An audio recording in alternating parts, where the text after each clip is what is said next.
people, masih di Talk with me, Talking with It's me. Sekarang aku sendirian, tapi nggak apa-apa, tetap semangat. Dan ini aku sudah memakai baju Timnas Indonesia. Udah kebayang dong kita bakalan bahas apa? Betul, seputar Timnas Indonesia. Dan yang sekarang mungkin lagi hangat diperbincangkan oleh banyak orang yang bahkan menimbulkan pro dan juga kontra, yaitu tentang pelatih. Dan nama John Hetman kembali keluar dan digadang-gadang 100% akan menjadi pelatih Timnas Indonesia. Yang mungkin jadi pertanyaannya adalah kira-kira apa sih sebetulnya alasan PSSI memutuskan untuk memilih beliau? Nah, kita akan temukan jawabannya sekarang bersama dengan siapa lagi kalau bukan Bung Ropan. Ya, siap. Gimana, Bung? It's me. Itu. It's me kita lagi ya. Itu jangan ketinggalan, Bung. Iya dong. Karena penyemangat kita hari ini itu ada muahnya emang. Gitu ya. Bung, gimana? Bosen nggak datang ke sini? Enggak dong. Diundang, ya? Sudah diundang loh. Kalau Regis undang bahaya. Susah untuk menolak. Mungkin lama-lama sih kalau kita bikin segmen khusus bola bersama dengan Bung Ropan. Boleh. Bukan Talk with Me lagi kayaknya. Boleh. Ada program Gimana, baru Bung? lagi. Itu bagus. Baru lagi ya? Lebih berkembang dong. Jadi berkembang. bagus kan? Iya. Dan by the way, Salfok, ini kan aku pakai Timnas. Ini Bung Ropan pakai baju apa nih, Bung? Sunderland ini. Wih, itu berarti klub di Inggris. Liga Premier Inggris. Itunya kesukaannya John Hetman. Iya. Berarti ini tandanya apa, Bung? Tandanya lampu hijau dari Bung. Oh, lampu hijau. Lampu hijau. Udah 100%, sudah 100% lah. Udah yakin lah ya. Yakin. Berarti tinggal menunggu pengumuman resminya ya, Bung ya. Tinggal ketua umum mungkin akan umumkan ya, atau siapapun lah.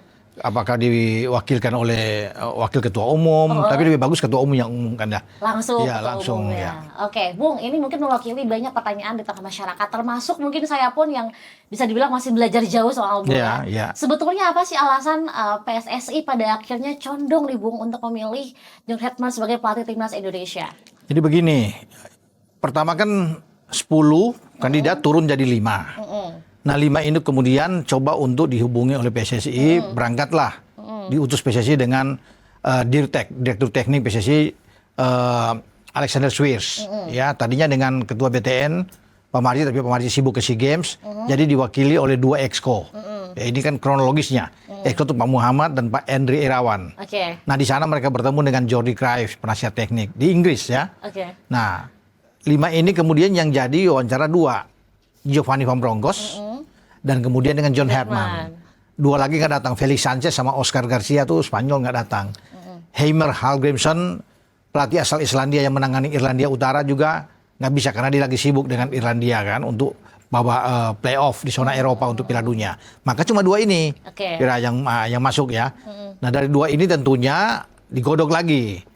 Siapa yang paling enak, yang paling bagus, yang memenuhi dengan kebutuhan tim nasional.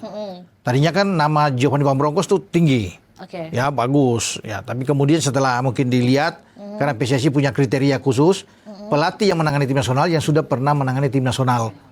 Giovanni belum pernah menangani tim nasional, cuma sebatas klub di Rangers, di Besiktas, sekarang jadi asisten Arne Slot di Liverpool kan. Yang pernah menangani tim nasional John Hetman bersama dengan Kanada. Dia bawa Kanada itu lolos Piala Dunia 2022 di Qatar. Memang kalah di fase grup. Tapi grupnya Kanada yang ditukangi oleh John Hetman itu kan grup yang kuat. Ada Belgia, ada Kroasia, ada Maroko. Yang kemudian Maroko menciptakan sejarah besar. Pertama kali tim Afrika itu lolos sampai ke semifinal di Piala Dunia 2022. Nah itu dia bertarung di fase grup dengan Kanada, dengan John Hetman, klub timnya John Hetman. Itu hasilnya 2-1. Maroko bisa menang. Nah kalah sama Kroasia 4-1. Belgia dengan Kevin De Bruyne dan tim yang bagus itu cuma menang 1-0 lawan timnya asuhan John Hetman. Nah, dari sini karena dia sudah pengalaman melatih tim nasional Belgia, tim nasional Kanada, maka itu menjadi satu acuan bagi federasi, bagi PSSI untuk melihat bahwa dia paling pas. Kedua, bahwa John Hetman ini punya tipikal pelatih yang seorang motivator. Perlulah itu motivator. Jadi jangan pelatih cuma diam. Ya kalau Kluivert kan banyak diam kemarin ya PK. Orang yang bisa membuat pemain-pemain itu lebih bergairah di lapangan. Butuh seperti itu. Ya bagus memang sebagai motivator. Kemudian dari dia ketiga dari kalau bisa dikatakan football development. Jadi dia enak tuh. Bisa bertahap dia pernah menangani tim U23. Karena paket yang diberikan oleh PSSI ini bukan cuma di level senior menjadi pelatih, tapi juga U23. Nah John Hetman akan ke situ, akan menangani satu paket ini, tim U23 dan sama tim level senior. Nah, kemudian yang berikutnya lagi harganya tuh kan tentunya cocok. Kira-kira ada bocoran nggak Bung? Berapa tuh harganya dia? Ya belum ada sih bocoran, tapi saya pikir itu dia mungkin lebih tinggi sedikit dibandingkan dengan Patrick. Sedikit ya, tidak banyak. Kalau Giovanni kan terlalu tinggi memang, tapi itu masih bisa dijangkau oleh PSSI. Masih dijangkau oleh PSSI. Ya bisa lah dia dapat lah, mungkin bisa di atas 30 miliar sebulan kan, setahun. Setahun. Sebulan, ya. Oke juga kita. Iya, itu dia. Iya. Atau mungkin di bawah itu bisa aja itu di bawah 30. Semua tergantung dengan negosiasi. Tapi cocok, masuk. Masuk. Soal kontrak dia dan gaji dia itu dipandang PSSI, oke lah. Bisa, karena dia kan dikontrak 4 tahun. 4 tahun. Bukan cuma 1 tahun, 2 tahun, 4 tahun. 4 tahun. Jadi per Januari 2026 sampai di 2030. Ketika Indonesia itu federasi membilang bahwa Indonesia harus lolos Piala Dunia misalnya. Ya kan setelah kemarin gagal, 2030 itu kita harus lolos. Nah, tugas dari John Hartman ini adalah membawa Jay Ises dan kawan-kawan itu untuk bisa lolos Piala Dunia 30 ya. Jadi itu di samping juga berprestasi di Piala Asia 2027. Oh, makanya langsung 4 tahun kontraknya, Bu. 4 tahun. Jadi dia 4 tahun itu cukup lah. Kalau saya kemarin kan 5 tahun. Jadi 4 tahun ini dia harus bisa membawa tim kita lebih bagus lagi, lebih terbang tinggi lagi. Peringkat Indonesia sekarang 122, peringkat FIFA ya. Itu harus naik menembus 100 besar. Seperti yang diinginkan oleh federasi. Bahwa pelatih itu harus, jadi John Hartman punya tugas ini tantangan luar biasa. Naik ke 100 berarti. Naik ke 100, ya masuk ke 100 besar kan 122. Nah, itu yang dia harus lakukan di masa dia menjadi pelatih tim nasional Indonesia. Nah, saya rasa oke lah kalau bisa dengan. Cuma kan nantinya akan menjadi tantangan besar bagi dia itu pada saat nantinya itu di bulan Maret. Ada yang namanya FIFA Series. Di sanalah dia akan pertama kali untuk memegang tim nasional Indonesia, orang akan lihat. Masyarakat tentunya akan tunggu, sudah penasaran pelatih seperti apa, seperti saat ini. Tapi juga jangan terlalu tinggi berekspektasi. Tiba-tiba misalnya kayak langsung kalah. naik gitu. Misalnya itu kan kalah dulu, dia kalah, langsung bilang oh out. Baru 1 pertandingan kan, sudah disuruh out, sudah disuruh keluar. Enggak juga. Artinya bisa masyarakat itu memberikan kesempatan buat dia untuk bisa terus berkarir selama 1 tahun ini. Lihatlah dia jangka panjang, harus panjang, bertahap ke depan. Jadi ya, kalau kita memberikan kesempatan, dukungan dari masyarakat, dari pencinta sepak bola Indonesia, apapun itu melihat dalam 1-2 tahun, ya, oke lah. Kecuali memang tidak ada menang sama sekali ya, pasti akan dituntut. Misalnya bermain 10 kali kalah. Ya tentunya yang nggak ada progres kan, nggak ada. Tapi kalau cuma sekali kalah, kemudian kita punya banyak menang juga. Dan terutama di Piala AFF bulan Juli. Juli Agustus itu kan ada Piala AFF. Ini juga tantangan besar bagi John Hartman jika dia diumumkan nantinya. Kenapa tantangan besar? Kita belum pernah juara di Piala AFF. 6 kali runner up. Jadi mungkin sekitar 30-40 tahun kita nggak pernah juara. Nah, kalau dia yakin nggak kalau semisal nanti bisa? Bisa. Yakin bisa? Kenapa saya bilang bisa? Karena kan banyak kalau itu kosong di bulan Juli, tidak ada pertandingan, semua pemain-pemain dari luar bisa datang. Yang tadinya nggak boleh, karena kan ini tidak dalam agenda FIFA kalau AFF. Kecuali Asian Cup yang di bawah FIFA, itu wajib. Setiap negara itu mengirim pemain yang bermain di luar kan bisa. Jay Ises misalnya di Sassuolo, Emil Audero di Cremonese, Kevin Dix yang ada di Gladbach di Bundesliga, Calvin Verdong bermain di Lille, ya di Ligue 1 di Prancis. Itu semua bisa berkumpul, bisa datang. Makanya tim kita punya potensi untuk bisa menjadi juara di Asia Tenggara AFF itu. Jadi itu oke. Kalau juara kita 6 kali runner up selama ini belum pernah juara. Siapapun pelatih yang tangani nggak pernah juara. Kalau dia bawa tim kita juara, masyarakat pasti akan nilai. Wah, ini pelatih oke. Kepercayaannya meningkat ya, Bung ya. Iya. Tapi Bung, tadi kan Bung sempat mention masalah di mana peringkat Indonesia itu kan di 122 harus masuk ke 100 besar. Itu kira-kira butuh berapa tahun atau mungkin bulan untuk Indonesia pada akhirnya masuk ke peringkat 100 itu, Bung? Oh enggak, kalau dalam setahun kita bisa menang terus. Ya, misalnya di FIFA Series. FIFA Series itu nantinya Indonesia kan bersyukur. Makanya Pak Erick ketika ketemu dengan Gianni Infantino, Presiden FIFA, mengucapkan terima kasih, Sir, atas kepercayaan Indonesia bisa ditunjuk sebagai tuan rumah. Tidak mudah loh. Ada bersama dengan 7 negara lainnya menjadi tuan rumah. Nah, di sana kita akan bermain dengan lintas konfederasi. Apa tuh lintas konfederasi? Jadi bermain dengan Oceania, wakil dari Eropa, dan wakil dari CONCACAF. Nah, 2 itu sudah bocor. Finlandia dari Eropa, yang punya peringkat mungkin sekitar 75. Satu lagi Saint Kitts and Nevis, kalau nggak salah, itu di Karibia sana, di utara Amerika sana, itu 150-an peringkatnya, ya di atas. Nah satu lagi dari wakil Oceania, kita nggak tahu siapa, mungkin Selandia Baru, siapapun itu yang akan ikut ya. Dan ini kesempatan, kalau kita bisa menang, peringkat kita bisa naik. Bisa menembus jadi 122, bisa mungkin 117, 116. Apalagi kalau kalangan Finlandia kita menang. Itu tinggi. Bonusnya tuh besar. Bisa tembus ke 115. Nah, iya. Tinggi banget. Bisa tinggi. Ya kalau kita menang 3 kali apalagi. Bagus, ya. Kemudian nanti di Asian Cup. Kalau kita berprestasi juga naik. Jadi bahkan dalam 1 tahun itu bisa sampai di 100 dalam 1 tahun. Dengan catatan kan kita tampil impresif. Ya bagus lah. Progres bagus dengan penampilan yang mana kita bisa memenangkan pertandingan demi pertandingan. Itu bisa. Nah karena kan ada Piala Asia 2027 Januari. Nah di Piala Asia itu juga ada hitung-hitungan angka dari FIFA. Jadi bukan tidak mungkin di Januari, Februari 2027 kita sudah tembus sampai ke 100. Itu yang jadi harapan bagi John Herman. Dan dia juga ini PR buat dia, tantangan buat dia untuk mampu membuat Indonesia itu terbang tinggi. Tidak mudah, tidak gampang untuk ke sana. Ya perlu perjuangan memang. Tapi orang menanti-nanti kan, karena dia ini pelatih yang dianggap selain bilang tadi seorang motivator, dia juga bagus, lebih fleksibel dalam hal menerapkan taktik, strategi dalam tim. Jadi tidak terpaku pada satu opsi. Misalnya STY dengan 3-4-3 kan. Dia bisa 3-4-3. Dia mirip-mirip STY juga. Ya bisa bermain dengan pragmatis, bisa. Tapi dia juga bisa bermain dengan attacking football. Misalnya dicoba dia bermain dengan 4-4-2. Itu bisa. 4-3-3, 4-2-3-1. Dia lihat selalu siapa lawan yang akan dihadapi. Ketika dia bermain dengan Kanada kan. Nah saya teringat ketika di Piala Dunia, Raya, bermain dengan Belgia. Kalah 1-0. Belgia itu tim kuat. Cuma kalah 1-0 mereka. Dia bermain dengan 3-4-3. Ketika lawan Kroasia memang kalah 4 gol, tetapi dia coba bermain berubah dengan 4-2-3-1. Itu beda. Ketika lawan dengan Maroko kalah 2-1, dia coba bisa bermain dengan 4-4-1-1. Jadi ada striker di depan itu Jonathan David, di belakang ada Hoylet. Baru ada 3 di belakang juga, ya. Ada Victoria, ada Steven tuh bagus-bagus lah. Ada Miller di belakang tuh. 3. Jadi dia sudah terbiasa dengan 3 back ini.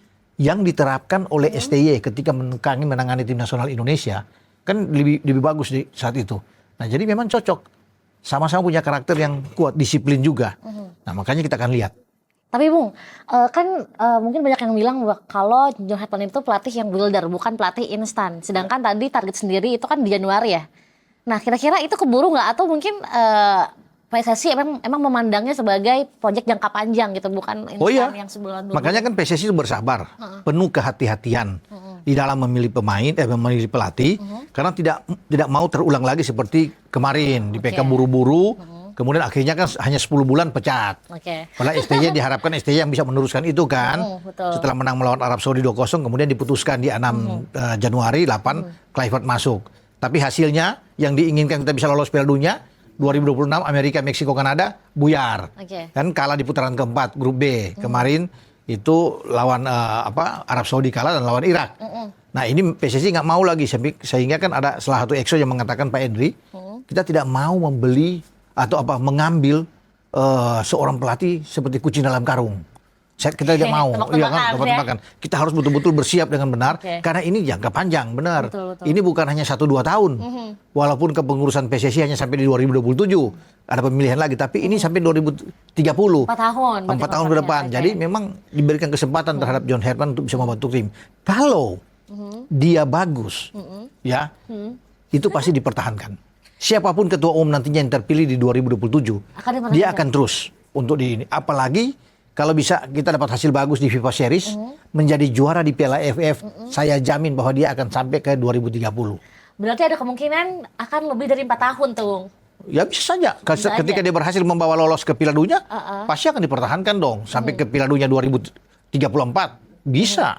Ketika Arab Saudi menjadi tuan rumah. Makanya pertaruhan dia, itu orang akan lihat di tahun pertama dulu. Bagaimana kan untuk seorang John Herman ini. Untuk memberikan semangat, motivasi kepada seluruh tim, kepada Jai Isas dan kawan-kawan, dengan tentunya dengan pola, dengan cara dia berpikir bagaimana bisa membawa Indonesia selalu tampil dengan konsisten, ya, menang dan menang itu yang diinginkan kan. Karena tugas seorang pelatih itu dia harus prestasi. Ya, bukan meletakkan lagi fondasi. Fondasi itu bukan urusan pelatih. Fondasi itu urusan dari Dirtek. Direktur teknik yang akan mengurus. Itu Alexander Swift namanya. Karena dari semua strata dia harus bisa melihat itu kan. Dari tingkat bawah, dari EPA sampai ke atas. Kalau John Herdman hanya fokus prestasi saja. Memberikan prestasi pasti aman. Kalau dia memberikan itu yang terbaik gitu. Berarti fokus di prestasinya aja ya Bung ya? Iya dong. Dan semoga memang bisa membawa Indonesia ke Piala Dunia 2030. Amin. Tapi Amin. Bung, kan banyak mungkin pelatih yang pada akhirnya bermasalah dengan timnas karena dengan para pemainnya. Kalau dilihat dari karakter cara dia melatih, apakah masuk Bung dengan karakter para pemain kita di timnas? Di Kanada dia tidak banyak bermasalah dengan pemain-pemain walaupun itu pemain-pemain diambil dari banyak liga kan di Eropa yang bergabung. Tapi oke, fine aja dia dengan pemain tidak banyak ada friksi-friksi yang terjadi. Semoga kehadiran dia ini ya diterima oleh semua pemain dan saya pikir semua pemain akan tahu ya bagaimana melihat seorang John Herdman dan John Herdman juga pasti tahu kalau federasi mendukung dia, netizen, penggemar semua mendukung keberadaan dia. Saya yakin dia bisa menyejukkan ruang ganti. Kan yang paling penting kan ruang ganti itu harus sejuk. Betul, menyejukkan ruang ganti itu kata-kata yang mungkin. Iya, betul, tidak ada yang ribut-ribut di sana. Dan dia tahu komunikasi harus jalan dengan baik. Betul. Itu yang paling penting kan dan taktik dia juga harus bisa diserapi oleh pemain dengan baik gitu. Lagi-lagi kepada komunikasi ya Bung ya. Iya dong, komunikasi. Jadi bukan cuma soal pacaran doang. Di bola pun komunikasi penting banget untuk people. Iya. Pendekatan dia terhadap pemain. Betul. Bukan cuma semua pemain. Jadi selain dengan pemain pendekatan, dia juga harus bisa mendekat mengambil hati kepada supporter. Itu yang tidak dilakukan oleh PK kemarin. Begitu selesai dari Arab, ujuk-ujuk langsung pulang ke Belanda. Tidak ada rasa bilang terima kasih atau apa, maaf ya bahwa kami gagal di sini. Datang ke Indonesia dulu enggak, kan langsung menghilang. Itu kan sangat disesalkan oleh banyak orang. Nah ini tentunya akan menjadi pelajaran penting ketika John Herdman datang. Tentunya dia akan mempelajari itu kemarin kenapa gagal, bagaimana komunikasi bagaimana dengan federasi, komunikasi dengan pemain, komunikasi dengan supporter. Itu yang tidak jalan ya itu harus dia perbaiki. Tugas dia itu dan pasti dia akan belajar banyak. Dan paling penting bagi John Herdman dan itu disukai juga diinginkan oleh federasi, dia harus tinggal di Indonesia lebih banyak. Harus tinggal di Indonesia. Jadi per Januari 2026 ketika diumumkan dia sudah harus stay di sini. Makanya dia akan memboyong keluarga dia, istri semua datang ke Jakarta. Tapi itu berpengaruh Bung ketika dia melatih. Kalau dia cuma 1 minggu di sini pulang, 1 minggu nggak bisa. Dia ada di sini karena kan di bulan Maret ada hajatan besar FIFA Series itu. Jadi kalau dia nggak bisa itu jangan. Mendingan dia di sini dia harus bisa menangani itu dan dia akan banyak menonton pertandingan yang berlangsung di Liga Super Indonesia.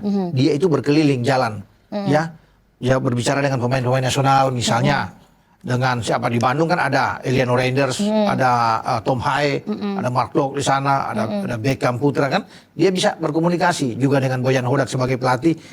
Itu fungsi dari dia untuk bisa berjalan di semua. Di Dewa United ada Egy, ada Ricky Kambuaya di sana, ada Vano. Dan dia bisa berbicara juga. Ya Sayuri bersaudara di Malut United, ya di Borneo ada Nadeo, di Persibaya ada Hernando, di Persija ada Rizky Ridho dan Jordi Amat. Semua kan dia bisa datang semua. Itu pentingnya dia. Siapa tahu dia bisa mendapatkan pemain-pemain muda berbakat untuk bermain di tim U23 dan di timnas. Karena kan dia pegang tim U23 juga. Tim U23 itu ada cikal bakal sebagai jembatan untuk menuju ke Piala Dunia, menuju ke timnas senior dan berharap bisa lolos Piala Dunia gitu. Berarti sekaligus dia menyeleksi juga pemain untuk masuk ke timnas ya Bung ya. Makanya tugas dia lebih banyak di Indonesia sehingga dia lebih tahu iklim Indonesia, culture, budaya kita. Itu kan penting buat dia. Betul. Nah, itu yang harus dilakukan oleh dan itu salah satu juga poin yang membuat dia dipilih. Dia bersedia PSSI. berarti. Dia bersedia masuk bahwa dia akan mengikuti apa yang diinginkan oleh PSSI dia ikutin. Ya tentunya juga dengan harga yang cocok. Betul. Udah enak, ya tidak terlalu tinggi juga. Bungkus langsung. Langsung dibungkus, diambil. Dan tinggal diumumkan aja, gitu. Jadi masih oke lah, masih 50 tahun, masih oke, masih muda. Berarti mau tidaknya untuk dia tinggal di Indonesia menjadi salah satu faktor penting itu penting. PSSI untuk memutuskan sangat penting. Timnas. Nah itu yang diinginkan, bahwa dia harus lebih banyak di kita sini. Karena kan untuk itu tinggal 2 bulan, 3 bulan dari Januari sampai ke Maret itu nggak gampang. Itu cepat waktunya bergulir kan. Itu menurut Bung cukup nggak sih 2 bulan itu Bung? Cukup. Kan butuh penyesuaian, butuh apa mungkin? Ya dia memang butuh penyesuaian. Tapi kan pemain-pemain dia tidak banyak rombak. Oke. Akan dia bahaya kalau dia berspekulasi merombak semua pemain yang ada. Itu dari nol lagi dia akan. Tapi sekarang sudah ada, dia tinggal satukan aja. Chemistry sudah terbangun kan dengan baik.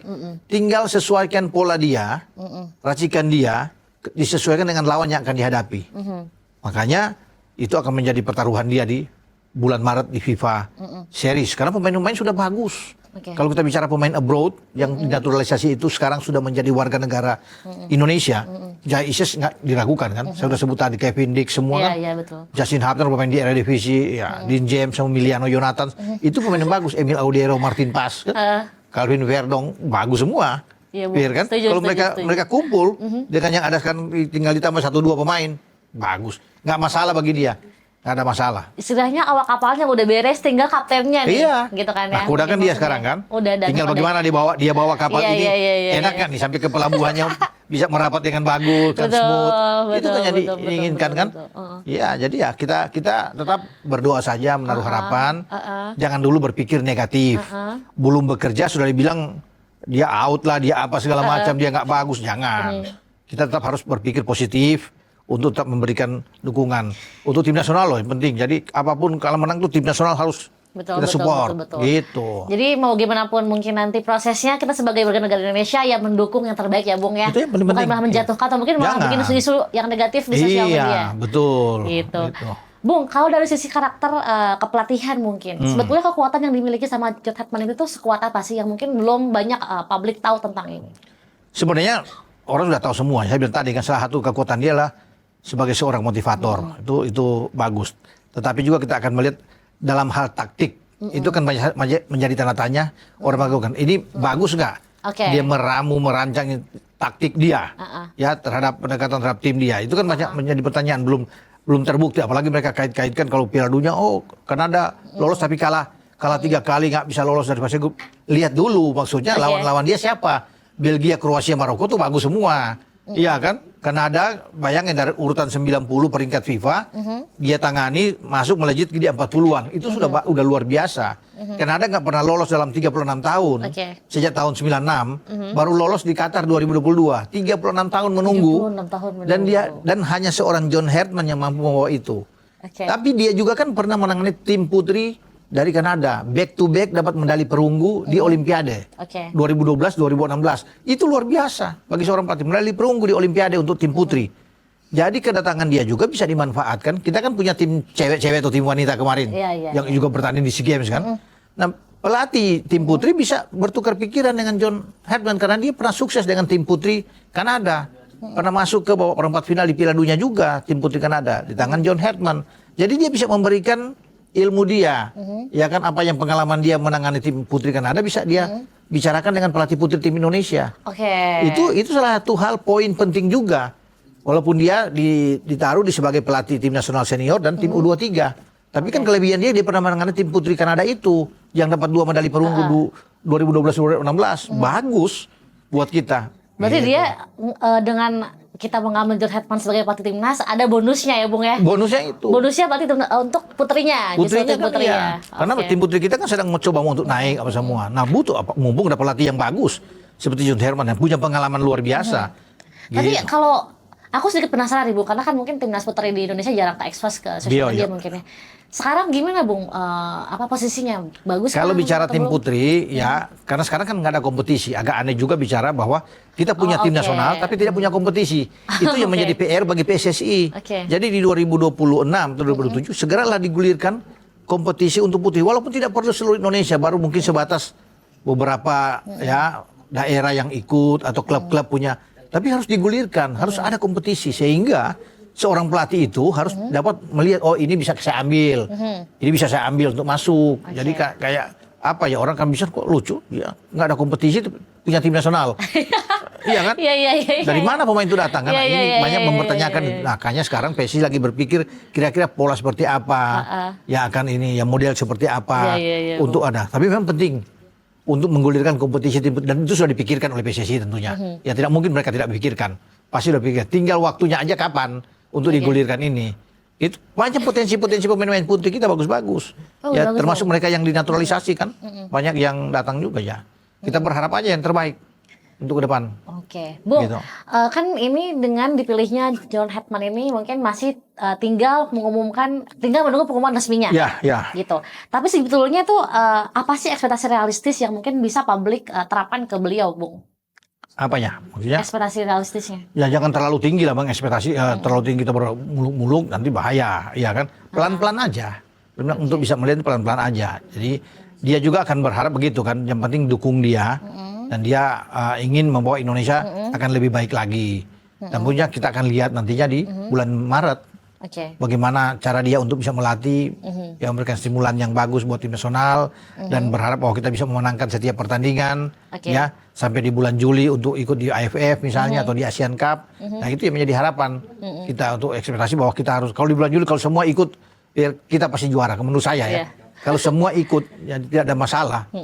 Datang untuk bermain dan dari luar juga pemain-pemain kita, nggak ada tandingan di Asia Pasti Tenggara. juara terus tuh. Untuk juara di Piala AFF. Di AFF, Karena kita nggak pernah ini, kalau di semua bisa datang ya kan libur. Oke. Nggak ada kompetisi-kompetisi lagi masuk, itu bisa kita dapatkan lah. Walaupun hanya 2 bulan tuh waktunya, Bung. Iya, kalau sekarang 2 bulan ke FIFA Series kan ke bulan Maret. Tapi kalau AFF kan di bulan Juli, masih jauh. Oh, oke. Kalau AFF, kita bicara AFF itu bulan Juli, masih ada 7 bulan lah ke depan. Berarti tetap optimis. Yang paling dekat, yang FIFA Series bulan Maret. Itu kan ya 2-3 bulan lah dari sekarang kalau bisa dihitung gitu. Terus sebelumnya mungkin sebelum kita bahas ke timnas nih, Bung. Berarti Bung sendiri cukup mengidolakan sosok John Hetman, Bung. Ya bukan mengidolakan, kita menaruh rasa percaya aja ke dia. Makanya kita jangan negatif dulu. Positive thinking itu penting. Melihat seseorang itu dengan positif. Makanya kita bisa memberikan ruang, silakan. Kita lihat apa yang dilakukan. Jangan dia belum bekerja, kita sudah hajar. Kita sudah bicara macam-macam. Belum bekerja, belum apa-apa. Kan kasih lihat dulu minimal dalam setahun ini kan. Bagaimana dia. Dari lewat dari FIFA Series, dia lewat di Piala ASEAN, AFF, terus sampai di ada namanya Asian Nations pada bulan September, Oktober. Kita lihat semua. Karena kan kalau bisa dilihat untuk FIFA Matchday itu di 2026 itu udah 10 kali, berarti ada 10 pertandingan kita bisa main. Kalau dari bulan Maret, bulan pertengahan tahun, kemudian di September, Oktober, November ada FIFA Matchday, itu ada 10 pertandingan kalau nggak salah ya yang harus dilakukan oleh tim nasional gitu.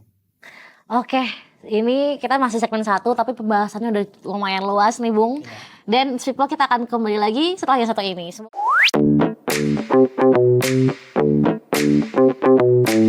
It's People masih di Talk With Me, Talking With It's Me. It's People dibalik nama John Hetman yang pada akhirnya sukses membawa Kanada ke Piala Dunia, tapi mungkin tidak bisa dipungkiri bahwa nama beliau itu juga penuh dengan kontroversi. Bahkan mungkin banyak di media asing yang menyebutkan bahwa beliau ini hampir mirip dengan Patrick Kluivert. Dan sebetulnya memang ada yang mengatakan juga bahwa PSSI ini dibilang blunder karena memilih John Hetman sebagai pelatih timnas Indonesia.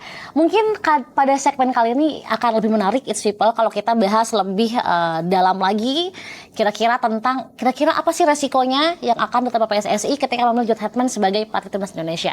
Bung, ini kan banyak banget nih sekarang di media asing yang mungkin bilang tadi PSSI blunder lah, atau dia mirip dengan Patrick Kluivert lah. Itu gimana, Bung, pandangannya terhadap media asing yang banyak memberitakan ini? Nah itu yang saya bilang tadi, orang belum bekerja apa semua sudah dibicara macam-macam kan. Kasihan juga kan untuk bisa katakan demikian.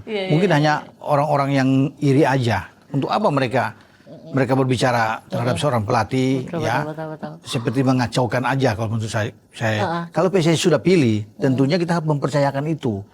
Jadi lalu pelatih mana lagi yang akan datang? Misalnya kalau bukan John Hetman, pasti akan dicari-cari. Siapa lagi? Kesalahan atau sisi negatif dia. Orang kan selalu tidak akan berpikir positif selalu kan. Ini pelatih ini negatif apa? Akan dicari-cari. Oh dia begini, masa lalu dia diungkit, dia macam-macam kan.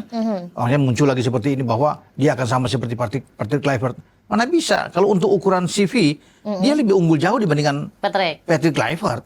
Patrick Kluivert itu yang blunder. Bukan dia, itu yang blunder Patrick Kluivert karena kan dia dipecat di sana sini kan, nggak bagus dengan Curaçao dia tinggalkan. Ketika dia tinggalkan lolos Piala Dunia. Coba Tapi kalau dari segi teknik itu Bung, permainan, apakah memang ada kesamaan di antara Patrick dan juga Nggak ada, saya udah bilang tadi kan nggak ada, Bung? bahwa kalau bicara pola justru kesamaan dia dengan STY bukan dengan Patrick. Oke. Jadi salah kalau ada media bilang itu sama seperti Patrick. Dia itu pragmatis, hampir sama dengan pola. Kalau Patrick kan coba menghindari dengan pola 3-4-3. Iya kan? Nah kalau John Herdman itu hampir sama dengan STY, dengan 3-4-3. Dan dia 3 back itu yang paling penting, yang STY tampilkan dan bagus. Dan Patrick nggak mau seperti itu, makanya hancur kita. Dirubah bermain dengan 4 back. Dia coba kan ketika Patrick menangani pertama datang lawan di Sydney lawan Australia, coba bermain 4 back kan kacau, habis dengan 5 gol 5-1 saat itu. Nah, dia balik ke Indonesia ketika bermainnya Bahrain dan Cina baru dapat saran dari Alex Pastur ketika itu. Coba Anda bermain dengan gaya 3 back. Dia bermain dengan counter attack seperti yang STY selalu lakukan. Dia bermain seperti itu di GBK. Menang 1-0 dengan pola seperti itu. Tapi setelah itu dibalik lagi. Iya kan? Bermain di Arab begitu lagi.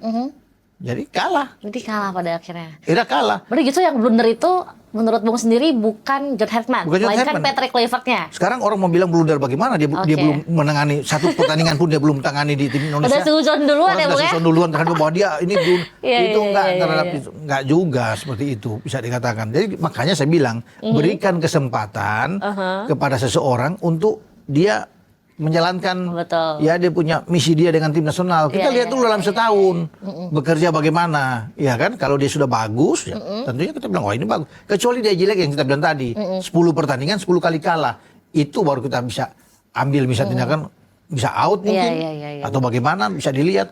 Tapi kalau dia bagus-bagus semua, bisa menang. Apa yang kita harus lihat? Nanti kalau dia bagus, apa yang orang bicara di koran itu kan pasti kabur semua. Karena orang akan bisa melihat semua bicara sisi negatif seseorang. Ya sebenarnya nggak bagus juga kalau seperti itu. Yang diperlukan saat ini adalah memotivasi, mendukung. John Herdman datang itu untuk dukung. Jadi pelatih manapun yang datang pasti akan dibilang, oh ini nggak bagus, pasti ini nggak bagus. Nggak ada pelatih yang perfect, yang sempurna nggak ada.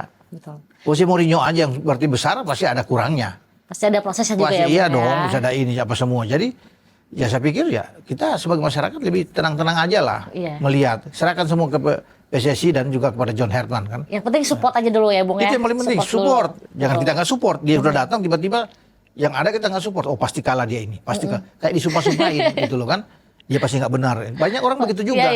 Semoga lu kalah pegang Indonesia, semoga lu kalah lu pegang Indonesia. Kan nggak benar seperti itu. Kalau orang belum apa-apa sudah disumpah-sumpahin. Betul. Kita mesti positif semua gitu. Bung, tapi seandainya nanti di pertandingan pertama amit-amit nih Indonesia kalah gitu. Itu menurut Bung sendiri apakah akan memunculkan konflik atau mungkin masih proses? Enggak juga? Enggak juga, seorang pelatih baru tangani 2 bulan tiba-tiba misalnya kalah. Dan kalah itu sama Finlandia misalnya. Karena kita kan di FIFA Series itu ada Finlandia. Finlandia urutan 75 dunia, kita 122. Jauh secara peringkat. Dan mereka bagus memang, di Eropa juga bagus. Jadi kalau kita bermain dengan Finlandia kalah, wajar. Jadi kita kecuali kita kalah sama Timur Leste, kalah sama Brunei Darussalam, baru itu bisa nggak benar ini. Kalau sudah kalah sama tim ini. Tapi kalau kalah sama Finlandia, waduh, itu wajar tiba-tiba disuruh mundur, nggak mungkin, nggak bisa. Kasih waktu ke dia untuk bisa menyelesaikan misalnya tahun pertama dia bagaimana. Baru kita bisa lihat raportnya dia bagaimana. Pemerintahannya juga bisa dilihat di 100 harinya dia bagaimana. Apalagi masa dia cuma 1 minggu, 1 bulan harus kita bicara dengan memvonis dia kan, menghukum dia, nggak mungkin. Nggak boleh begitu seperti itu. Jadi kita lihat aja nanti. Berarti jangan menilai dari satu pertandingan aja ya Bung ya? Iya dong. Pelatih ke satu pertandingan gimana sih? Ya kan, harus melihat dalam beberapa pertandingan lah, event yang dia ikutin, misalnya dia melewati juga sampai di Asian Cup atau AFF bagaimana, ya kan ada evaluasi dari dia gitu, sampai dia bisa ikut di Piala Asia, karena Piala Asia kita udah lolos ke putaran final, satu-satunya tim Asia Tenggara yang lolos dari kualifikasi ya Indonesia, karena kita lolos ke putaran ketiga di Piala Dunia, sehingga kita langsung ikut di Piala Asia nantinya. Vietnam, Malaysia, Thailand harus kualifikasi dulu untuk bisa lolos sampai ke Piala Asia. Kita sudah langsung lolos, jadi ada kebanggaan. Dan John Herdman mempertaruhkan itu untuk seperti STY. STY ketika menangani tim kita di Qatar 2024, kita lolos sampai ke 16 besar. Nah dia harus ikut apa yang dilakukan oleh STY yang ini bagus ya. Seperti itu, minimal 16 besar dulu. Minimal 16 minimal besar. Lolos dari fase grup kan. STY itu waktu itu kita nggak main-main. Ada Jepang, ada Irak, waktu itu ada Vietnam. Dan kita lolos, bisa ke sana. Walaupun kalah lawan Australia. Dan ini akan diikuti juga oleh John Herdman. Apa yang dilakukan oleh STY ketika itu. Jadi ya kita positif aja sekali lagi lah. Positive thinking dulu aja Iyalah. ya Bung ya, manifesting gitu. Bung, kan mungkin ada kontroversi John Hartman ini di Kanada yang dimana dia itu termasuk isu non teknis. Itu kira-kira apakah akan menjadi alarm untuk Indonesia atau enggak Bung? Ya kalau sudah lalu ya biarlah itu berlalu. Oke. Itu saya bilang tadi kan, semua orang pasti akan mencari-cari kesalahan apapun sekecil akan dicari-cari, diungkit-ungkit untuk bilang oh dia nggak bagus, dia punya sisi non teknis nggak bagus. Ya kita sekarang di Indonesia berbeda dong, bukan lagi ini kan, dan dia sudah oke, dan PSSI sudah memilih dia. Tentunya kan wawancara 2,5 jam di Inggris itu yang dilakukan, semua berbagai aspek sudah dilakukan. Karena Alexander Sweer sebagai seorang direktur teknik nggak main-main kan, dia tentunya menanyakan berbagai faktor terhadap seorang pelatih akan dipilih, dan akhirnya dia yang dipilih. Jadi ya saya pikir nggak usah lah kita mencari apa sisi negatif orang itu. Untuk seorang pelatih apalagi John Hartman, ya kita tetap harus mensupport lah. Itu sekali lagi saya selalu begitu, melihat seorang sosok pelatih itu harus disupport dulu, ya gitu. Karena kan balik lagi mereka pelatih bukan Tuhan ya Bung ya. Iya dong. Tidak yang sempurna. Ini manusia kan, Betul. nggak ada sempurna manusia yang. Sama kayak kita, maka nanti juga Iyalah. mungkin. Betul kita. Tapi kita, ya bagi saya sih dia tunjukkan dulu, Iya. tunjukkan apa yang dia harus dilakukan terhadap tim nasional Indonesia, baru kita bisa komen. Tapi kalau dilihat dari mungkin banyaknya orang yang mengungkit masa lalunya, Bung. Kira-kira apakah ada resiko yang mungkin akan kita rasakan dari timnas, Bung? Nggak ada lah untuk kalau mengungkit masa lalu dia, apa sih masa lalu terburuk, nggak ada bagi John Hartman kan. Saya pikir dia tidak punya masa lalu terburuk. Sintayong aja datang ke Indonesia nggak ada yang ngungkit-ngungkit dia punya sisi jelek dia. Walaupun ketika datang dari Piala Dunia 2018 dilempar dengan telur busuk di bandara karena gagal Korea Selatan. Meski menang melawan Jerman saat itu, tapi kalah 2 kali. Nggak ada yang ngungkit waktu dari itu ya? Polandia dan Meksiko. Nggak ada ketika datang sini, biasa-biasa saja. Nah itu yang harus ditiru, kita positif dulu berpikir. Iya kan? Dan kita menaruh harapan besar terhadap keberadaan John Hartman gitu. Jangan juga terlalu banyak memuji, jangan juga. Dia kan belum bekerja. Ya slow aja lah, pelan-pelan aja gitu. Jangan kan. heboh duluan ya, Bung ya? Heboh duluan gitu. Mungkin kita ada traumanya mungkin, Bung. Makanya segala hal tentang John Hartman ini diungkit-ungkit, Bung. Aduh trauma takut nih. Makanya ketika ada pelatih baru, apa nih masalah-masalahnya, takutnya mungkin terulang lagi. Trauma dengan yang kemarin. Iya, kan? dengan yang kemarin. Itu kan kesalahan dari federasi juga ketika terlalu cepat buru-buru untuk bisa mengambil keputusan kan. Coba kalau nggak melakukan itu, jadi ya akan lebih baik. Artinya kita tidak akan ujung-ujungnya akan misalnya Kluivert diambil. Toh 10 bulan kemudian dipecat lagi, mendingan nggak usah kan. Kasih aja misalnya STY terus. Kalaupun gagal sama seperti STY nggak apa-apa, diberhentikan orang akan terima. Karena memang gagal. Tapi udah ganti, tapi kemudian dipecat lagi. Jadi double itu. Di STY sekarang masih bayar kompensasinya, dicicil. Ke Kluivert juga masih bayar kompensasi dicicil, jadi double. Tapi kalau STY dilanjutkan waktu itu, terus kemudian gagal, ya kalah lawan Arab dan Irak, nggak apa-apa kan, orang akan terima juga semua, tetapi nggak double untuk membayar fee-nya dia, kompensasi dia. Sekarang bayar lagi STY, bayar lagi ke Kluivert, udah. Makanya kan tidak mau terulang lagi, PSSI tidak mau lagi, itu saya bilang katakan seperti yang lalu, seperti PK. John Hartman ini dipilih dengan baik, dengan teliti, dengan kehati-hatian. Cukup lama ya, Bung ya, sebenarnya dong, prosesnya. Makanya juga pengumumannya itu kan agak lama, walaupun kita sudah tahu bersama bahwa John Hartman lah yang nantinya akan diumumkan. Tapi kenapa kok banyak bertanya belum ya? Tentu ada momen tertentu yang akan dipilih untuk saat yang tepat. Federasi mengumumkan seorang John Hartman. Kira-kira kapan nih, Bung? Pas Natal kah atau pas tahun baru kah? Kalau Kluivert kan diambil waktu itu ini Natal kan pembicara. Kluivert itu apa ya? Saya pikir musibah itu. Oke, masih banyak timnas Iya, karena Indonesia. begini, PSSI juga mengambil ada beberapa nama, termasuk Giovanni Van Bronckhorst. Cuma karena Pak Ketua datang di di Natal, di Eropa itu mereka lagi sibuk dengan keluarga. Oke. Sama kayak berlebaran kan, anak kita undang untuk sama keluarga kok lebaran masa ini. Jadi yang nganggur hanya Patrick Kluivert. Makanya dia datang ketemu dengan Pak Ketua bicara. Jadi yang lain yang diundang ini nggak bisa datang. Nggak bisa datang. Karena lagi merayakan Natal. Kalau ditunda tanggal 26, 27 atau 28 mereka bisa. Setelah itu kan. Ya Allah, sehari doang sebetulnya jangan ya. pas di harinya gitu. Gitu. Misalnya kalau di lebaran ketiga lah, misalnya lebaran kedua, bisa. Bisa kan, bisa diatur waktu kan. Kalau baru pertama itu keluarga, family time itu. Nah, itu salah datang pada momen. Makanya saya bilang itu musibah dengan dia datang. Cuma dia seorang diri yang datang untuk bisa ketemu. Karena memang lagi cari pekerjaan, nganggur saat itu. Nah, berimbas kepada kegagalan tim nasional kita. Kalau sekarang John Herman kan enggak. Dia memang oke dengan FC Toronto, dia berhenti tahun lalu. Dia kosong.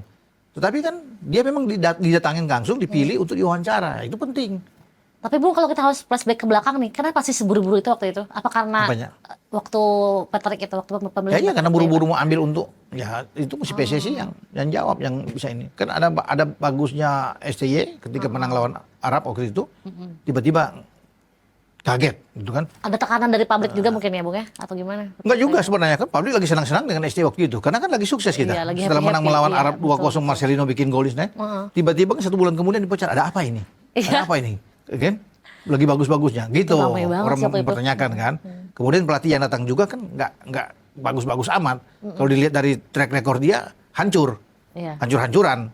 Ya gitu, kalau dibandingkan dengan Herman datang, rekornya bagus. Ya kan? Mungkin kan ada trauma tadi Bung, makanya ketika ada pelatih baru diulik-ulik semua. Iya, mungkin semua memang biasa begitu. lalunya. Kalau kita di sini selalu begitu. Yang dicari adalah sisi negatif seseorang, bukan sisi positif yang dicari. Karena itu paling penting untuk dijual kan. Ya untuk dikemukakan. Jadi itu sebenarnya ya nggak bagus juga gitu. Bung, kalau kita ngomongin masalah potensi kejutan positif nih yang akan diberikan oleh John Herman ke timnas Indonesia, kira-kira menurut Bung sendiri apa Bung? Kalau bicara kejutan ya kita akan lihat di FIFA Series. Oke, di FIFA Series berarti pertama ya. Di antara lawan-lawan itu kan yang paling kuat Finlandia. Kalau Saint Kitts and Nevis itu kita bisa ambil. Kita bisa menang. Itu hanya pulau kecil di Amerika sana ya. Kita bisa ambil. Kemudian Oceania juga siapapun yang datang juga kita bisa. Dengan materi yang ada seperti ini, yang saat ini, Jaises dan kawan-kawan, kita bisa ambil. Cuma Finlandia aja. Jadi kalau kita bisa imbang sama Finlandia, katakan kalau benar memang Finlandia ya, kita imbang, kemudian kita menang 2 kali, udah bagus untuk start bagi seorang John Herman, start awal, tantangan awal yang dia lewat bagus. Pasti mendapat banyak pujian dan dukungan dari masyarakat dengan hasil dia. Lain halnya kalau 3 pertandingan itu ambiar, jeblok, kalah semua. Orang juga menilai bagaimana ini? Baru pertama walaupun baru 2-3 bulan kan, tapi dengan tim kecil seperti ini kalah. Nah, itu kan banyak menjadi pertanyaan juga. Nggak beda-beda jauh sama yang sebelumnya gitu. Makanya dia harus bekerja keras untuk bisa membuat tim ini lebih baik lagi. Makanya kemenangan itu yang ditunggu. Orang nggak akan melihat apapun. Yang penting menang. Yang penting menangnya. Lawan apapun masyarakat itu kan lu menang, masyarakat senang. Yang penting poinnya pada intinya ya Bung ya. Itu aja, hasilnya bagus. Hasilnya bagus. Orang yang lihat itu aja. Tapi kalau dari mainnya bagus, poinnya nggak ada gimana tuh Bung? Apanya? Ya mesti main bagus tentunya. Nggak mungkin kalau main bagus poinnya mainnya bagus nih, cuma dia gak gol-gol gimana tuh Bung? Ya tentunya dari pelatih. Dia yang meramu tim itu kan, dia yang lebih tahu. Main bagus kalau nggak ada gol-gol dengan siapa? Tentunya dia harus bisa melihat strategi seperti apa yang dilakukan. Pemain depan ya harus ditampilkan yang bagus. Tapi kalau bicara gol, kalau lawan tim Saint Kitts kita bisa bikin gol. Lawan siapa, Samoa atau di Oceania kita pasti akan bikin gol. Nggak mungkin kita nggak akan bikin gol. Ya pasti kita akan bikin gol. Kalau dengan gaya seperti John Herman saya yakin. Kecuali lawan Finlandia itu akan sulit kita bikin gol. Nah kenapa tuh Bung? Ya karena timnya lebih kuat dong. Secara peringkat kan jauh. Saya udah bilang tadi sangat jauh 75. Dan dia memang tim bagus. Bermain di Eropa yang oke sih. Tapi kelebihan apa yang pada akhirnya membuat peringkat dia tuh di atas gitu Bung? Finlandia itu? Finlandia? Karena pelatihnya kah atau mungkin karena pemainnya? Bukan. Karena dia penampilan dia aja di Eropa kan bagus. Jadi penilaian itu terhadap sebuah tim kalau dia performa dia baik. Dan dia banyak memenangkan pertandingan tentunya di sana sehingga berpengaruh di poin kan, poin-poin yang ada. Jadi bukan tim yang jelek juga kalau berada di urutan 75. Tapi ini bisa kita bisa ambil, kita bisa kalahkan juga. Karena kan kita menghadapi misalnya dengan Arab yang 50-an, Irak 50-an kita bisa kok. Jadi saya pikir tergantung pelatih. Seorang pelatih, makanya John Herman itu yang akan kita tunggu. Gitu. Kalau Arab di zaman STY kita bisa kalahin, padahal Arab kan 50-an. Kita 100 lebih. Masa Finlandia bisa 75 kita nggak bisa menang. Bisa aja, tapi sekali lagi bahwa pelatihnya itu yang akan menentukan untuk meracik strategi, taktik permainan dia, sehingga itu yang harus bisa membuat gol. Ya kan? Walaupun kita bermain cantik, bermain habis tapi nggak bisa bikin gol kan orang bilang, cuma mutar-mutar ya susah bikin gol, sama aja kan. Gitu. Tapi kalau lawan Finlandia kita bisa imbang aja, nggak usah menang, udah bagus. Imbang dulu, oke. Imbang aja, nggak usah menang. Kalau menang luar biasa. Yang menjadi masalah kalau lawan tim yang di bawah jauh itu, seperti Saint Kitts dan Nevis itu, kita nggak bisa bikin gol. Nah itu bahaya juga, gitu.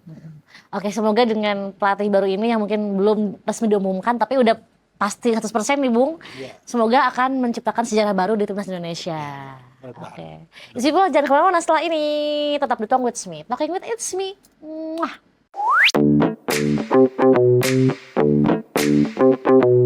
Hai It's People, masih di Talk with Me. Talking with It's Me.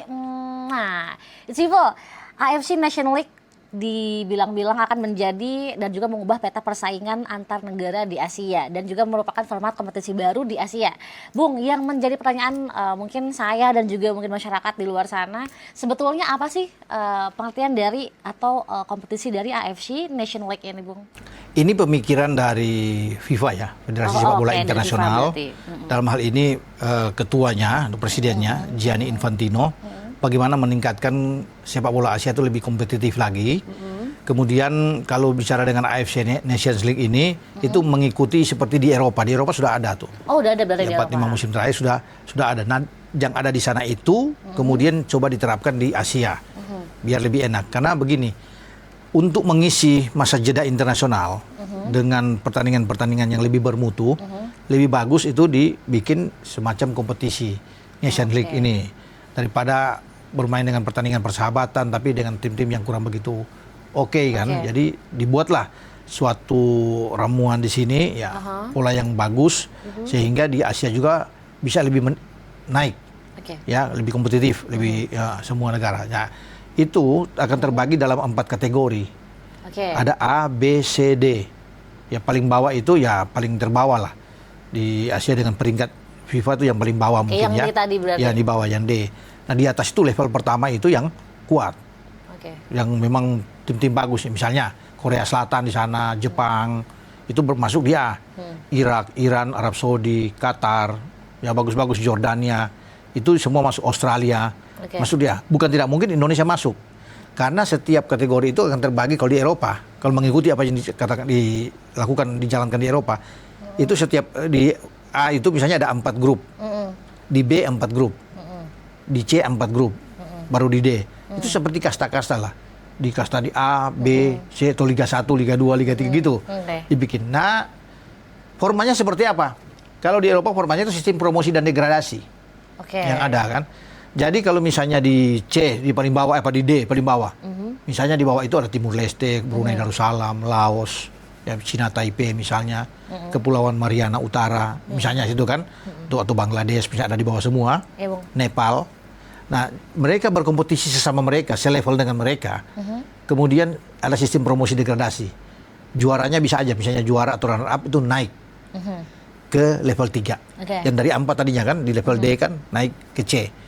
Kemudian yang degradasi dari C turun ke bawah. Yang 2 paling bawah. Itu turun ke D. Jadi gitu, sama juga dari atas akan begitu. Yang peringkat paling bawah akan dilihat formulanya bagaimana, turun ke B. Yang di B yang bagus-bagus juara, turun up itu bisa naik ke A. Jadi sistem promosi degradasi gitu. Berarti nggak pasti ya, Bung ya? Iya, berkompetisi, namanya kompetisi. Untuk bisa naik ya itu udah promosi harus juara. Juara di B akan promosi tentunya ke A. Gitu. Atau diambil juara-juara grup misalnya. Bisa aja dia. Tapi formulanya seperti apa, itu nantinya akan diumumkan di bulan Januari 2026. FIFA yang nantinya akan mengumumkan itu. Untuk formasi seperti apa. Apakah akan ditiru seperti yang ada di Eropa, ya diterapkan di AFC Nations League ini, atau bagaimana? Berarti belum ada resminya tuh, Bung? Belum ada ini. Tapi untuk agendanya itu diambil di masa jeda internasional yang biasanya dilakukan FIFA Matchday itu di September dan Oktober. Nah, lalu orang yang bertanya, gimana? Kan pasti panjang dong. Kalau ini kan apalagi ada 4 grup, di A4, di B4. Pasti lama tuh, ya. Pasti kan lama dong, gimana? Nah, itu di sana bisa 2 tahun, bisa kayak kualifikasi gitu, kayak di Eropa 2-3 tahun kualifikasi untuk bisa ini. Karena tidak mungkin dimainkan sampai habis gitu. Ini lama. Diatur, habis selesai, pimpin kasih, nanti main lagi di tahun berikutnya FIFA Matchday, dicari waktunya tanggal sekian baru bisa dilihat siapa yang akan ke final, akan bertanding gitu. Oke. Akan dilihat. Jadi akan diatur. Dari FIFA lah yang akan mengatur itu. Tapi kita ini penting buat Indonesia kalau bermain di ini karena kan akan menaikkan ranking FIFA kita juga. Oh. Di AFC Nation berpengaruh League. tuh AFC itu. Berpengaruh dong. Setiap kita bermain, kalau kita bermain di A misalnya, kita satu grup dengan ada Yordania, Oman misalnya ya, Uni Emirat Arab, kita menang lawan mereka dengan peringkat mereka yang paling di atas, kita di bawah mereka, kan akan bertambah nilai kita, akan diakumulasi untuk dapat poin-poin penting di situ. Jadi ya kita berharap bahwa JIC dan kawan-kawan bisa mendapatkan banyak poin ketika melakoni di AFC Nation League ini. Oke. Dan poin itu kan kita bisa dapatkan dari awal yang kita bahas tadi. Dari FIFA Series kita dapat poin, kemudian kita ikut di Asian Cup di pertengahan tahun 2026 akan dapat poin, apalagi tambah dengan kita bahas AFC sekarang ini ini. AFC. Berarti di Nation League depannya ini. banyak pertandingan yang bisa kita mengumpulkan Agendanya poin ya, Bung, ya? sangat padat. Makanya pintar-pintar dari John Herman untuk mengatur Betul. ini. Nah, dia harus bisa mengambil juga banyak pemain-pemain yang muda untuk bisa naik, karena makanya dipakai untuk U23 juga dia kan. Oke. Karena U23 ini sekali lagi sebagai jembatan ke timnas senior, sehingga banyak pemain-pemain muda yang bisa ikut sana. Karena harus diingat juga pemain-pemain lain seperti Tom Hayes sudah berumur. Joey Polipesi juga sudah berumur, udah 30-an kan ke atas. betul. Jordi Amat sudah 30. Udah agak makin menurun. Apakah mereka akan bertahan sampai 2030? Kan belum tahu juga Iya, kita. iya, Dengan iya, usia iya. 31-32 saat ini misalnya.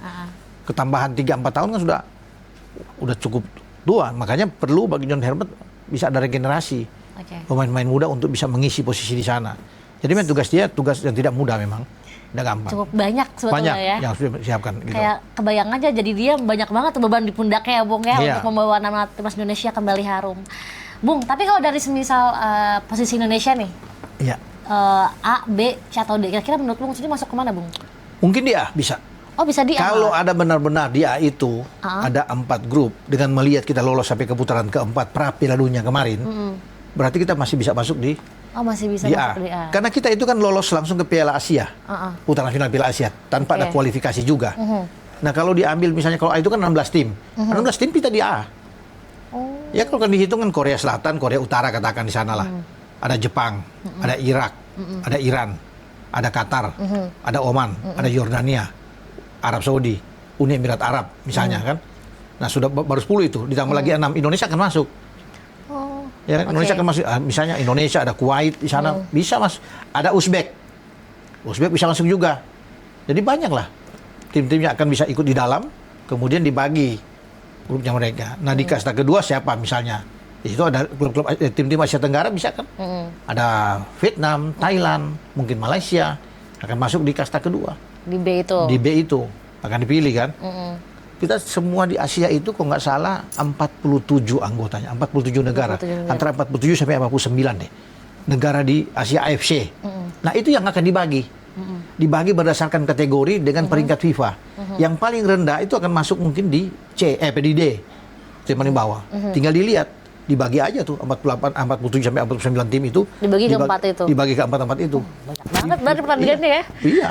Makanya saya bilang bisa 2 tahunan kan, bisa Iya. berlangsung. Pertandingan yang panjang Iya. ya Bung ya. Nah, formula seperti apa FIFA yang akan atur. Jadwalnya seperti apa FIFA yang akan atur. Jadwalnya kan untuk biar bisa memenuhi semua itu sampai di final di tahun kedua misalnya. Tidak mungkin di tahun pertama final. Karena ini kompetisi panjang. Iya panjang. Panjang. Berarti bisa dibilang sambil melakukan AFC ini sambil melakukan pertandingan yang lain juga ya Bung ya, nyambi Iya. juga.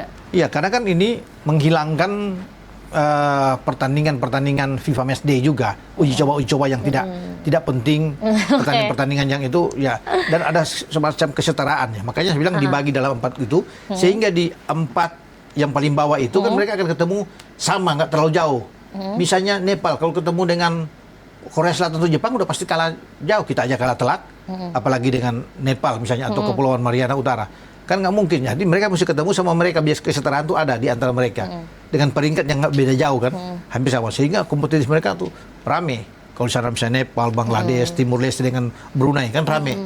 Kalau kasih ketemu Brunei Darussalam misalnya dengan Jepang, atau dengan Iran pasti bawa belur. Oke. Iya kan? Iya. Jadi harus sama di bawahnya. Itu diatur nanti. FIFA yang akan atur. Mereka sama-sama di bawah sesuai peringkat. Oke. Nah kemudian di C siapa akan diatur lagi oleh FIFA. Sehingga ini enak, kompetisinya bagus. Kalau di A itu yang hebat-hebat Yang di A hebat semua di A tuh. semua. Itu rame tuh. Yang seru pasti di Pasti di A. kawakan yang atasnya. Untuk Oke. bisa menjadi juara tuh di A semua. Di A Pasti semua. akan ketemu di final misalnya Jepang lawan Korea misalnya. Uzbekistan melawan Australia. Itu kan Iya, rame seru, semua seru, itu. seru. Seru. Kalau Begitu. Indonesia sendiri Bung mungkin lawan terberatnya di AFC siapa, Bung? Semuanya berat. Semua berat dong. Kalau di A itu Kalau di A saya semua tadi, berat iya ya? dong, semua berat. Kalau bicara di A itu berat.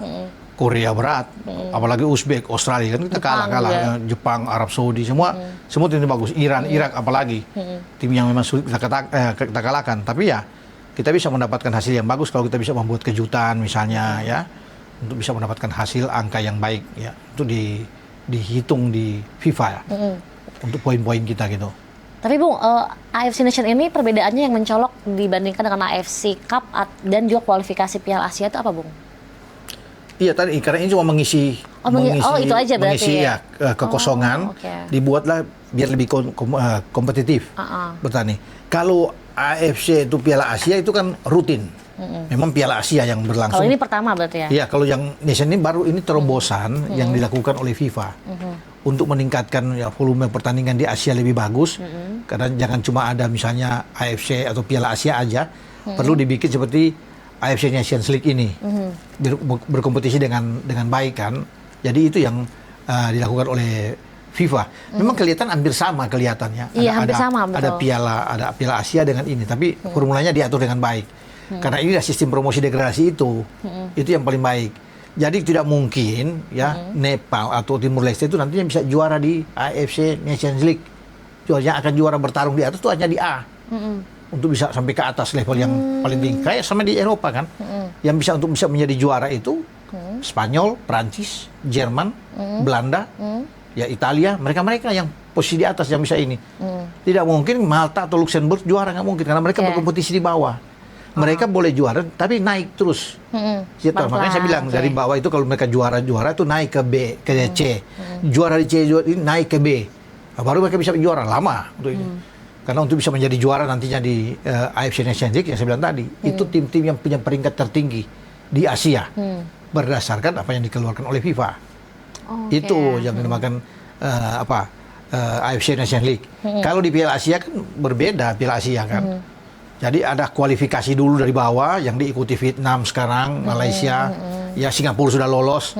Nah baru mereka berkompetisi. Masuk di atas baru bisa menjadi juara, dibagi dalam beberapa grup, di mana Indonesia ikut terakhir di Qatar kan, yang kita lolos di antara Irak, Vietnam dan Jepang sampai ke 16 besar. Jadi memang beda, formulanya diatur berbeda di antara Piala Asia dan juga AFC Nations League ini, gitu. Berarti cukup mencolok ya, Bung, perbedaannya ya, Bung ya. Berarti bisa dibilang AFC Nations League ini mungkin lebih menguntungkan pertandingannya untuk negara-negara berkembang seperti Indonesia. Oh iya dong. Iya dong, biar saya bilang tadi sekali lagi ini lebih kompetitif ya semua negara. Jadi ada keseimbangan. Kalau biasanya kan tidak ada Nations League ini kan klub-klub yang ada di bawah, tim-tim yang ada di bawah sulit untuk bisa mencari lawan tanding yang di atas. Akan berat buat mereka. Kalau sekarang kan ada kesetaraan itu dengan peringkat-peringkat yang sama, yang tidak beda jauh. Lebih seimbang berarti terlalu jomplang ketika mereka berhadapan misalnya dengan Korea Selatan, dengan Jepang, nggak mungkin lah, untuk bisa bertarung dengan mereka. Jadi diambil lah itu kategori-kategori itu yang diambil A, B, C, D itu, gitu. Tapi dengan format baru ini, apakah jatuhnya akan lebih kompetitif atau mungkin justru akan lebih menjadi uji coba aja, Bung? Ya lebih bagus kok. Di antara masing-masing itu posisi. Iya kan, untuk menghilangkan uji coba. Kalau di Piala Asia itu memungkinkan tim penuh kejutan bisa lolos ke final. Misalnya nggak disangka-sangka Indonesia nih, kita kan tiba-tiba bisa aja. Kalau kita bisa jadi juara grup, ya di Piala Asia ini ya, bukan Nation kita bicara ya. Kita juara grup, masuk ke babak 16 besar, kita juga menang. Masuk ke 8 besar, kita menang. Sampai semifinal, kita menang. Bisa aja kita ke final, tiba-tiba ketemu Iran, ketemu Uzbek. Itu memungkinkan. Tapi itu saya bilang tadi, kalau di AFC Nations League tidak mungkin untuk bisa sampai ke atas dari bawah. Itu akan step by step bertahap. Naik tangga lah ya, Bung ya. Karena yang akan nanti mereka akan menjadi juara yang di atas tadi yang saya bilang tadi itu. Yang Korea Selatan, Jepang, Uzbek, Australia, Iran, Irak, Arab Saudi, Qatar. Mereka yang akan bertarung untuk bisa menjadi juara di AFC Nations League. Gitu. Serunya di A justru ya, Bung ya. Ya, yang seru. Tapi peringkat paling bawah nantinya misalnya Indonesia misalnya kita paling bawah sama Oman katakan turun, ada degradasinya turun. Yang teratas di B di kategori B itu naik, misalnya Vietnam atau Singapura atau Malaysia atau bisa naik menggantikan posisi kita karena kita kan paling bawah. Nah itu akan dilihat nantinya. hitung-hitungan bagaimana FIFA yang tahu lah, yang atur nanti. Berarti yang mungkin akan lebih menarik itu bukan yang di atas ya Bung, tapi kalau misalkan ada kejadian yang di bawah ke atas itu mungkin akan jauh lebih menarik ya Bung ya. Oh iya dong, kalau kejutan-kejutan dari bawah Iya, untuk iya, bisa iya, naik, iya. terutama yang pertarungan di level paling bawah itu, Oke. di D ya, untuk mereka saling bertarung, untuk bisa mereka lepas dari situ untuk naik promosi. Nah itu yang paling penting untuk mempromosikan diri naik. Kalau yang degradasi udah pasti anjlok dong, Iya, turun, iya, jadi iya, nggak bagus gitu. Yang dibutuhkan adalah promosi gitu. Gitu. Oke, People, itu mungkin sedikit cuplikan pembahasan soal AFC Nation League ini. Kita akan bahas lagi sedikit lagi setelah ini.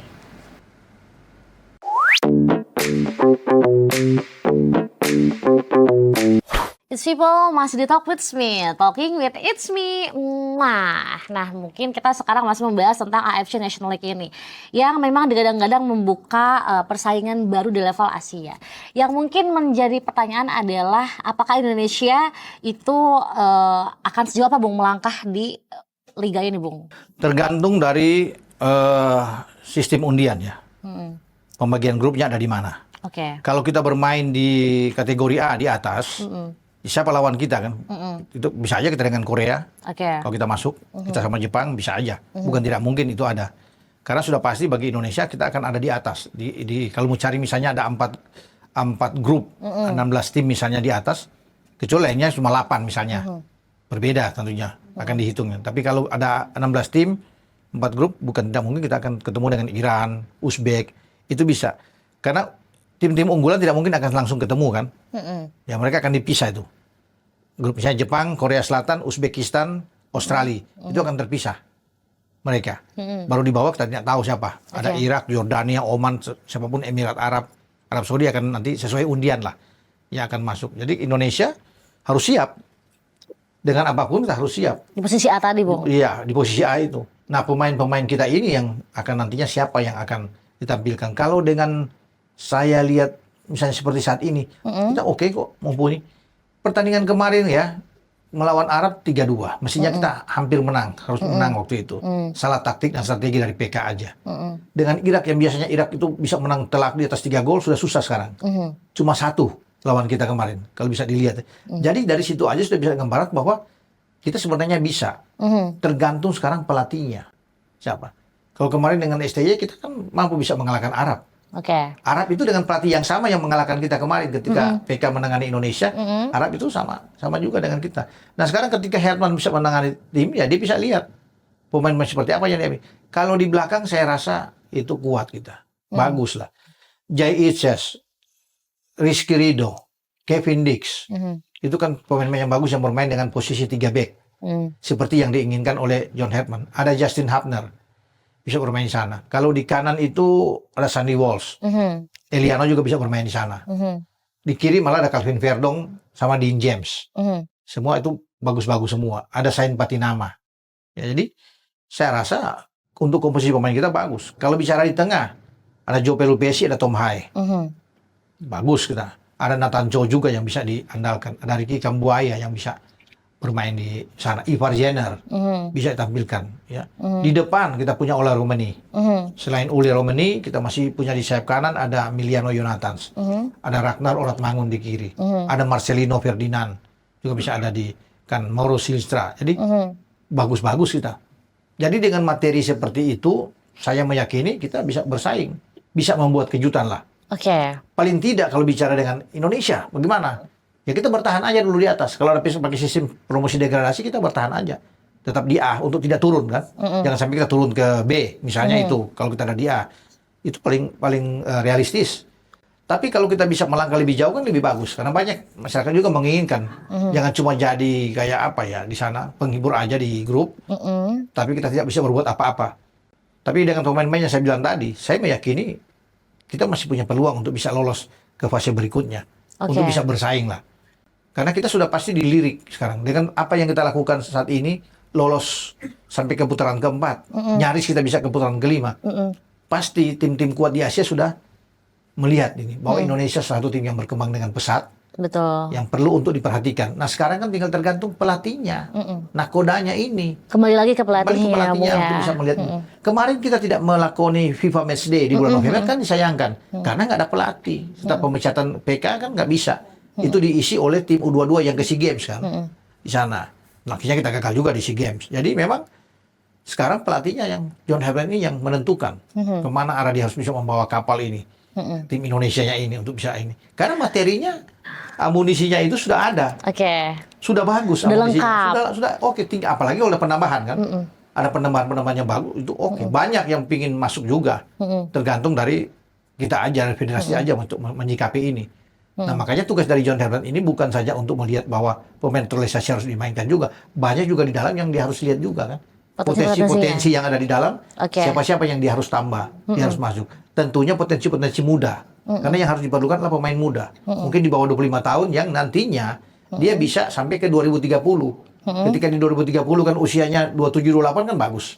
Masa-masa emas bagi seorang pemain di situ. Betul. Makanya tugas dari dia itu ya menangani U23 ke senior. Masuk Karena ke timnas senior. karena dia kan berjenjang kan masuk sampai ke kita bahas sekarang ini AFC Nations League. Kemudian nanti sampai setelah itu di bulan Januari itu kan ada Piala Asia. AFC Cup itu Piala Asia. Yang walaupun hampir sama tapi kan berbeda, formulanya berbeda. Kita harus ke sana juga. Kalau kita sudah bisa lolos 16 besar di Qatar, mengapa tidak kita bisa melakukan itu? Paling tidak bagi John Herdman, dia harus bisa mengikuti apa yang dilakukan oleh STY. Lolos sampai 16 besar. Syukur-syukur sampai ke 8 besar. Itu kejutan luar biasa. Melebihi dari STY. Kan tantangannya di situ. Saya harus bisa membawa tim ini keluar dari 16. Kalau kemarin sudah 16 besar, sekarang harus 8 besar. Kalau dia dapat itu pasti akan dipuji banyak orang. Orang akan angkat 2 jempol, bukan 1 jempol lagi. 4 malah Bung kalau bisa. Betul sekali. Gitu. Bung, tadi kalau misalnya ngomong di timnas U23, kira-kira menurut Bung sendiri ada gak sih pemain-pemain yang mungkin potensinya oke nih untuk masuk ke timnas senior? Rata-rata pemain U23 kemarin yang tampil di SEA Games juga. Dan kita kalah. Ketika Vandenberg menangani tim U23 kita untuk tampil di Piala AFF, kita kalah lawan Vietnam di GBK. Sayang sekali memang. Dia pegang tim ini kalah di Sidoarjo. Kalah lawan Korea untuk bisa lolos. Jadi itu suatu pukulan besar buat kita, tamparan. Kita masuk 4 besar di zaman STY. U23 kita hampir lolos ke Olimpiade. Tapi kemudian kita nggak lolos di kualifikasi. Padahal kita bermain di kandang. Kalah sama Korea 1-0. Sayang. Tapi itu setelah kita bermain draw dengan Laos juga. Nah, banyak pemain-pemain muda ini yang punya potensi yang bagus. Tetapi untuk bisa mencari level-level seperti Rizky Ridho ini agak sulit. Seperti Marcelino Ferdinand. Itu yang menjadi tantangan bagi John Herdman saat ini. Ya. Walaupun kita tahu masih ada Donitri, ada Muhammad Ferrari, ada Kadek Ariel di belakangan, ada Kakang Rudianto, Robbie Darwish kan bagus-bagus semua. Arkan Fikri lah, Tony Firmansyah, ada Pak Pahan ya, Rivaldo sana. Tapi harus dilihat yang terbaik tentunya. Kalau dulu kan di zaman SD itu bagus-bagus. Ada Witan Sulaiman, ada Egy yang naik bagus kan. Ada Pratama Arhan Pratama. Yang bagus sekarang kita mesti cari orang-orang seperti itu, pemain-pemain seperti itu. Nah, tugas dari John Herdman, kompetisi harus lebih bagus. Makanya banyak klub-klub juga di Liga Super banyak memberikan kesempatan kepada pemain-pemain muda ini. U20 atau U22 untuk banyak bermain, mendapat kesempatan. Kalau Kakang dan Robbie Darwish itu banyak diberikan kesempatan oleh Bojan Hodak di Persija. Di Persib Bandung. Kalau di Persija itu kan ada Ryan Hanan dan Donitri Pamungkas. Itu diberikan kesempatan juga oleh Sousa untuk bisa bermain. Nah, seperti itulah. Ya, kalau Pak Pahan ada di Borneo. Ya, jadi pemain-pemain muda ini yang harus ditingkatkan. Pak Michael Tata ada di Persibaya Surabaya bersama dengan Tony Firmansyah. Jadi banyak pemain muda. Kalau Kadek Ariel di Bali, Jens Raven di Bali. Jadi itu harus banyak pemain mudanya harus di klub juga diberikan kesempatan jam bermain yang banyak. Sehingga bagi John Herdman dia bisa melihat potensi-potensi ini untuk bisa dia ambil. Karena yang paling penting U23 ini karena itu menjadi fondasi untuk masuk ke level senior. Menjaga. Tapi Bung kalau dilihat dari mungkin karakter timnas sekarang kan bisa dibilang udah kuat. Dari potensinya udah kuat nih Bung. Plus juga mungkin nanti ditambah lagi pelatih baru yang dinilai akan kuat juga nih. Kira-kira lawan negara mana di Bung di AFC Nation League ini yang mungkin akan menguntungkan kita? Kalau bicara di Nations League, ya kita harus berhadapan. Misalnya kalau kita ketemu dengan tim-tim di luar Korea, di luar Jepang, di luar Korea Jepang berarti, di luar Uzbek, di luar bukan Arab Australia, bukan Irak, Iran, kita masih bisa ambil. Misalnya, contohnya, mungkin dengan Oman, Jordania bagus memang, tapi kan belum ketemu dengan kita yang dengan tim seperti ini, atau Oman. Kita bisa. Bahrain aja lawan kita kan susah, ya lawan kita bahkan bisa menang lawan Bahrain. Jadi tim-tim seperti itu bisa kita ambil. Bahrain misalnya, Oman, Jordania, Kuwait kita bisa ambil. Palestina juga tim yang bagus, yang kuat. Tapi kita bisa mengalahkan mereka. Jadi kalau satu grup dengan mereka punya potensi, tim kita bisa menang. Punya potensi ya. Ya, atau bermain imbang. Tapi kalau dengan tim yang lebih di atas, tentunya perlu perjuangan. Apalagi ketemu Jepang, ketemu Australia kan perlu perjuangan. Dengan level mereka sudah langganan Piala Dunia. Ikut Piala Dunia. Iya, Korea Selatan udah ikut banyak Piala Dunia. Jadi kita harus lebih kuat lagi ya untuk bisa bermain dengan mereka. Tergantung dari seorang pelatih lagi, kembali ke pelatih. Untuk bisa meracik tim ini sebaik mungkin. Penambahan pemain bisa saja. Kalau memang kita punya potensi juga untuk bisa menjadi yang terbaik di Asia, kita harus perlu ada tambah-tambah pemain. Nah, penambahan pemain, Bung. Sekarang di timnas ada pemain tambahan kah atau mungkin masih tetap yang sama? Sementara kan belum. Sementara belum. Belum. Tapi dengan yang ada sekarang, saya pikir sudah oke lah. Udah oke. Sudah cukup. Kecuali kita untuk mengarungi pra Piala Dunia, kemudian ada perlu tambahan lagi 1-2, itu masih bisa diambil. Misalnya di gelandang, posisi gelandang. Untuk lini depan juga, walaupun sudah punya Ole Romani, ya, kita harus perlu ada satu lagi. Mauro Silva belum begitu oke. Itu terlihat di SEA Games kemarin, nggak bisa jalan juga bermain. Ya, jadi perlu ada satu lagi yang kuat di depan. Miliano oke, tapi dia bermain lebih melebar ke sayap. Jadi makanya ada penambahan itu penting. Satu di depan, mungkin satu di tengah. Di belakang saya rasa sudah tebal. Sudah tebal di belakang. Sudah ini. Tapi kalau mau ditambah satu masih bisa. Siapa tuh misalnya Pascal Struijk misalnya yang bermain di Leeds United. Ya, di Leeds United itu di Liga Premier Inggris. Kalau dia ada akan jauh lebih bagus. Dia aja satu-satu aja misalnya dia. Sehingga ketika kalau kita tidak bisa memainkan Jai Isyas masih ada dia. Tidak dari Skrido masih ada dia. Jadi di belakang itu paling tidak ada 4 yang punya kesempatan yang sama. Tapi kita sudah punya 4 sekarang kan. Yang di luar Jordi Amat ya yang jarang bermain, sudah ada Kevin Dix yang bisa bermain tengah. Walaupun dia bisa bermain di kanan, tapi Kevin Dix bisa ditarik bermain di bek tengah. Ada Rido, ada Justin Hapner, ada Jai. Berarti ada 4. Kalau tambah dengan Jordi jadi 5. Tapi kalau ketika Jordi tidak bermain lagi, sudah usur, dianggap sudah tua, berarti mesti ada satu lagi masuk ke dalam. Karena Kevin Dix itu bisa bermain di kanan. Kalau Sandi nggak bisa bermain, Kevin Dix bisa bermain di kanan. Ada sebenarnya Mes Hilgers ya, yang belum mendapat klub, ya dia bisa bermain, sudah kita naturalisasi. Dia juga seorang pemain tengah, pemain bek tengah yang ada. Bisa dimaksimalkan juga. Ya, tapi kita bisa lihat ya kondisi dari Mes Hilgers juga naik turun, kita belum tahu. Tapi kalau untuk di belakang saya bisa mengatakan bahwa Pascal Struijk adalah pemain yang bagus. Untuk mengisi posisi itu. Iya, tinggi, interceptnya oke, bagi duel-duel udara bagus, jadi dia cocok. Tinggal setelah dia cari pemain tengah lagi siapa, kita nggak tahu, tergantung dari pelatih John Herman yang bisa melihat siapa yang untuk bisa mengisi. Gitu. Lalu Bung, di AFC National League ini kira-kira Indonesia apakah bisa menjadi kuda hitamnya atau belum deh Bung? Bisa. Bisa. Kalau bicara apakah Indonesia bisa jadi kuda hitam, bisa. Ya. Kenapa tuh Bung? Iya, karena kita kan punya kemampuan dengan pemain-pemain kita yang saya bilang tadi itu, yang bukan saja bermain di Indonesia tapi banyak bermain di luar kan, yang tersebar di liga-liga Eropa yang bahkan dengan di kelas A juga, karena di Serie A ada, di Bundesliga ada, dan juga bermain di Prancis ada, apalagi di Eredivisie di Belanda ada. Jadi mumpung kita kuat ya, tergantung dari itu kita berada di grup mana. Ya, untuk bisa kuda. Tapi kalau kita bisa lolos dari grup itu, bisa menjadi ancaman bagi siapapun. Makanya dianggap sebagai kuda hitam, oke-oke aja bagi tim Indonesia. Ya, semoga kita bisa mendapatkan hasil yang bagus. Berarti memang untuk peringkat dari A, B, C sama D itu belum keluar ya Bung ya?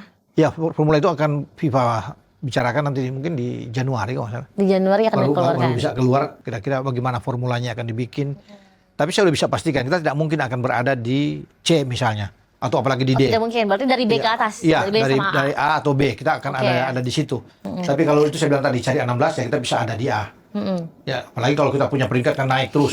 Kita bisa menang terus dari FIFA Series, dari AFC kita bisa menang terus, dari AFF kita bisa menang, atau dari Asian Cup kita akan naik terus secara peringkat dan bisa bermain di A. Berarti memang pertandingan yang dekat juga akan berpengaruh kepada posisi Indonesia di National pasti akan berpengaruh. Ya? Pasti akan sangat berpengaruh. Karena kan ada perubahan-perubahan angka-angka di situ untuk nantinya menentukan di peringkat FIFA. Itu makanya saya bilang kalau di FIFA Series kita bisa dapat hasil bagus, tidak kalah dalam 3 pertandingan, wah itu naiknya drastis tuh. Bisa ke A tuh? Iya bisa, naiknya tinggi tuh. Apalagi kita di Asian Cup kita bisa dapat hasil juga yang bagus, naik lebih tinggi lagi. Begitu, sebelum masuk ke AFC Nations League kan pada bulan September Oktober nantinya. Tahun 2006 berarti ya Bung ya? Kalau ini ya 2006, semua 2006. Kalau FIFA Series itu akan jadwalnya sudah keluar. 23 sampai 31 Maret 2006. Sebentar lagi tuh di FIFA Series. Iya. Nah, untuk Asian Cup atau AFF ini, drawingnya itu akan berlangsung pada 15 Januari, 2 minggu lagi dari sekarang. Atau 3 minggu lagi. Oke. Untuk menentukan Indonesia ada di grup mana kan? Oke. Di Piala AFF atau di Asian Cup. Nah, itu menarik juga untuk ditunggu. Drawingnya kan? Iya. Wah, bagus kalau Jai Isyas bermain di situ. Emil Audero bermain. Kevin Dix, saya yakin ya. Tembus tuh. Walaupun ini terlalu pagi untuk bisa bicarakan, tapi bisa ke final dan juara udah di tangan. Tinggal lagi-lagi nakodanya nih belum ada nih, Betul, Bung. iya. Belum resmi nih. Belum resmi. Apa jangan-jangan udah diem-diem melatih belum ya? Resmi dulu berarti. Dia belum datang, mesti didatangin sini diperkenalkan juga. Oke. Gitu. Belum tinggal di Indonesia berarti. Iya, dia akan memboyong keluarganya ke Indonesia nanti pada bulan Januari.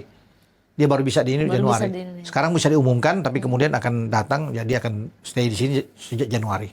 Oh iya, Bung, aku lupa pengen nanya nih. Berarti John Hetman ini bawa gerbong juga sama kayak Patrick atau gimana, Bung? Kalau gerbong pasti seorang pelatih dia punya hak untuk bisa menunjuk asisten dia sesuai yang bisa bekerja sama dengan dia. Oke. Kan? Dia ambil beberapa pelatih, tapi ada juga syarat yang diberikan oleh federasi terhadap John Hetman. Apa tuh, Bung?